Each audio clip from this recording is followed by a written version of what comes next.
Okay, the last time I went to jail was 1966. Me and two other hippies were staying in this house, but unknown to us, the people that rented the house had pissed off without paying the rent. So the owner of the house must have called the coppers. So one day, me and this other bloke, Phil Bryden Brown, we were at home and coppers come in, and Phil was half asleep, and when he saw the coppers, he started punching on with them. But the coppers were good good sports, and they didn't charge him with that. So me and him were dragged down to the police station, and in the morning we went before a judge. And in the cells, before we went to court, a copper told us, if you ask Major Irwin, he'll get you a job and you won't have to go to jail for vagrancy. And we said, oh yeah, can we see Major Irwin? And then another copper said, oh, Major Irwin's gone home early. So we went to court the next day, and we told him we were in the house with the owner's blessing, but the prosecutor gave the impression that we were petty thieves. And Phil Bryden Brown's girlfriend tried to get him bail, but by the time she got him bail, we'd been sentenced. And I was outraged. I got 6 months because I had a prison record, and Phil Bryden Brown got 1 month. And I was fucking outraged at the injustice. So I went on appeal, thinking that when the court heard my side, they'll dismiss the charge. On appeal, you went into a special yard with other appellants, and we could wear our own clothes, so I didn't look as nerdy as I did in jail uniform. Problem was, if your appeal was not successful, your time on appeal was not counted as time served. The bush lawyers in the yard assured me I'd beat the charge. And I was sent to the remand yard at Long Bay, where we had single cells. And then a month later, I was taken to Macquarie Street to state why my sentence was excessive. I said, Judge Kerr Lewis, Your Honour, 6 months is a travesty. I'm studying Buddhism and I was living at the house, so I am not a vagrant. The tenants would verify that fact if they were here.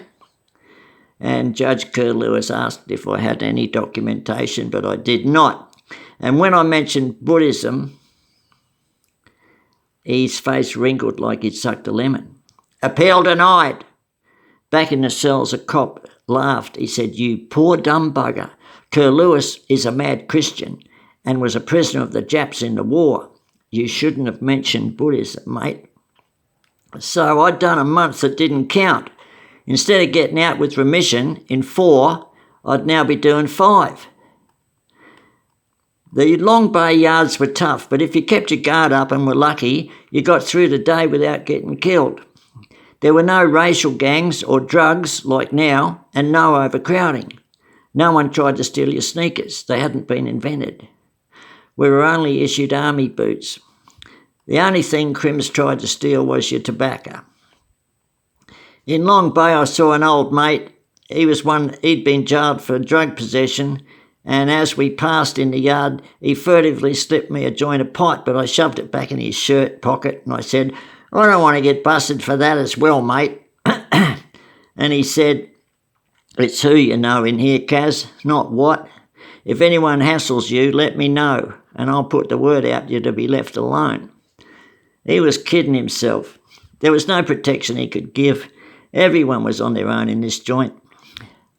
A week later, I was transferred to Bathurst jail, where the staff ran the joint with fists and batons.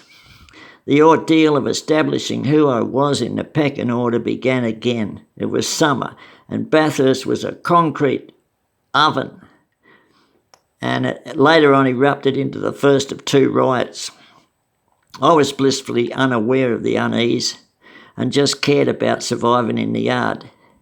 Sewers overflowed, barred windows meant exposure to the heat in summer and freezing cold in winter. We spent 16 hours a day in cells, same as most Aussie jails. I preferred being in my cell and read books and think how great it'd be when I got out. One day, as I walked the yard, a rough-headed tough guy that looked a bit like Bluto from the Popeye cartoons, he said, "You going to let me fuck you today?" No one got raped back then because the yards were watched by guards at the door at the yard gates, and we all had single cells.